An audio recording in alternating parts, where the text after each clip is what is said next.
Hello दोस्तों, दो चर वाले रैखिक समीकरण यानी लीनियर इक्वेशंस इन टू वेरिएबल्स के इस वीडियो में आपका स्वागत है। अब तक हमने समीकरणों के हल बीजगणितीय विधि से प्राप्त करना सीखा। इस सत्र में हम दो चर वाले रैखिक समीकरणों के हल ज्यामितीय विधि से प्राप्त करना और उन्हें आलेख कागज पर आलेखित करना सीखेंगे। चलिए देखते हैं ज्यामितीय विधि मतलब क्या।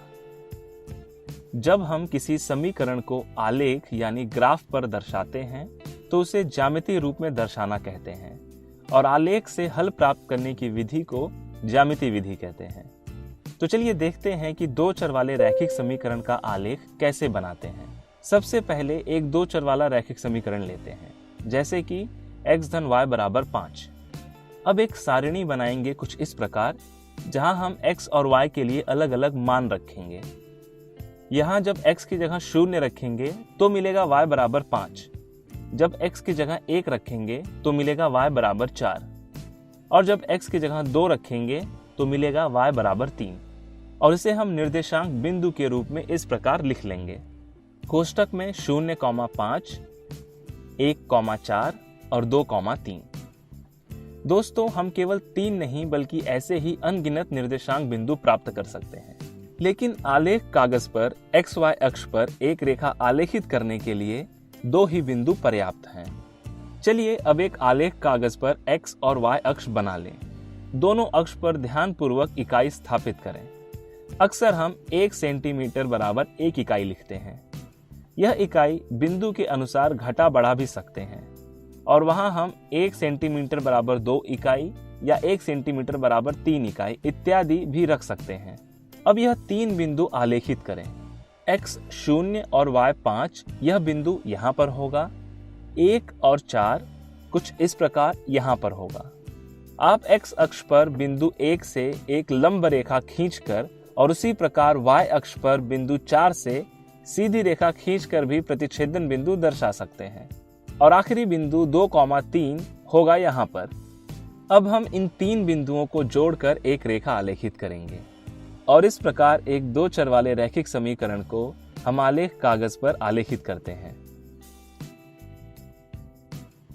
चलिए एक और उदाहरण देख लेते हैं। दिए गए समीकरण को आलेख पर दर्शाइए। y बराबर 2x। हम सबसे पहले 3 निर्देशांक बिंदु प्राप्त करते हैं।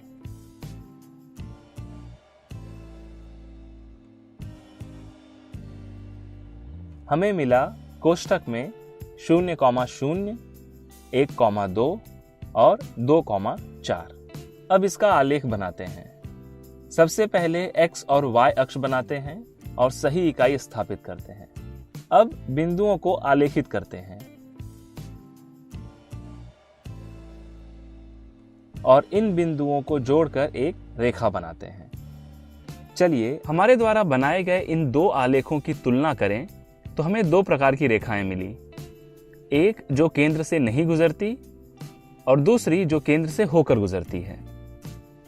वैसे तो दो चर वाले रैखिक समीकरण का सामान्य रूप यह होता है ax धन by धन c बराबर 0 और इस सामान्य रूप में अगर c 0 हो तो यह वह रेखा होगी जो केंद्र से गुजरती है, यानी यह केंद्र से होकर गुजरने वाली रेखा का सामान्य रूप होगा।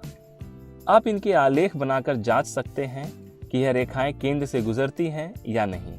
दोस्तों, क्या आप बता सकते हैं कि एक रेखा क्या होती है या एक रेखा में किन चीजों का समावेश होता है या वह कैसे बनती है? आप थोड़ा समय लेकर सोच सकते हैं।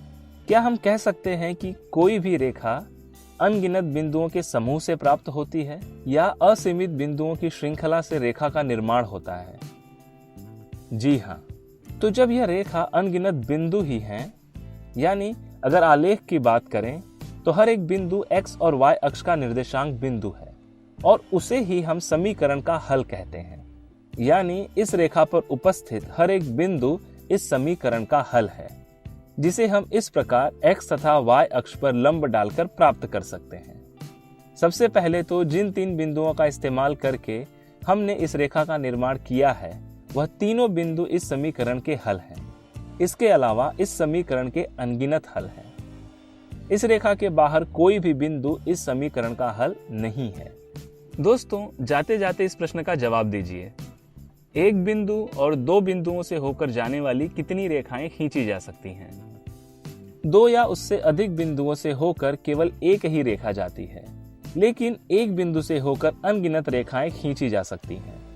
तो दोस्तों, इस वीडियो में बस इतना ही। आज हमने दो चर वाले रैखिक समीकरणों के हल ज्यामितीय विधि से प्राप्त करना और उन्हें आलेख कागज पर आलेखित करना सीखा।